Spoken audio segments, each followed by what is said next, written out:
আসসালামু আলাইকুম ওয়া রাহমাতুল্লাহি ওয়া বারাকাতুহু। আমি গাজী কাউসার আহমেদ আল হিদায়াত সালাফিয়া মসজিদ মাদ্রাসা থেকে বলছি।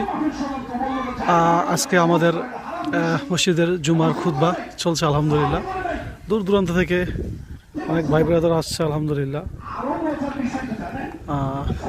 এবং আমাদের আগামীকাল বই বিতরণ অনুষ্ঠান হবে ইনশাআল্লাহ। তো সেই প্রস্তুতি স্বরূপ চেয়ারটা নিয়ে আসা হয়েছে আলহামদুলিল্লাহ।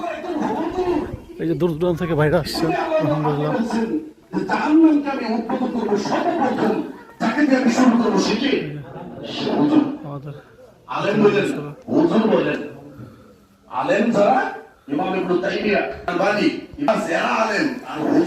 তো আমাদের আলহামদুলিল্লাহ যে মহিলা মসজিদের কাজ অনেকটা সম্পূর্ণ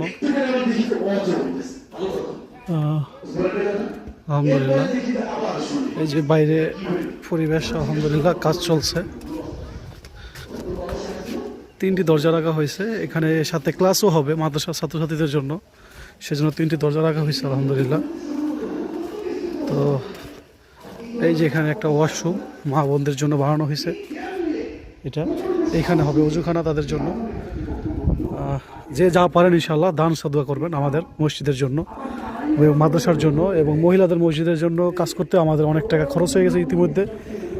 তো আপনারা যার যার সামর্থ্য অনুযায়ী আমাদের এই মসজিদে দান করবেন ইনশাআল্লাহ। আপনাদের দানের টাকাই আমাদের এই মসজিদ মাদ্রাসা এই পর্যন্ত এগিয়ে এসেছে আলহামদুলিল্লাহ। তো আপনারা আপনাদের দানকে সচল রাখবেন আমাদের মসজিদের জন্য ইনশাআল্লাহ, এবং আপনারা আসবেন, ভালো পরামর্শ দিবেন ইনশাআল্লাহ। আমাদের এই মসজিদ মাদ্রাসার কল্যাণে আপনারা সার্বিক কাজ করে যাবেন ইনশাআল্লাহ। আগামীকাল মাদ্রাসার ছাত্রছাত্রীদের জন্য বই বিতরণ অনুষ্ঠান হবে ইনশাআল্লাহ। তো আপনারা সবাই আমন্ত্রিত থাকবেন ইনশাআল্লাহ। আসসালামু আলাইকুম।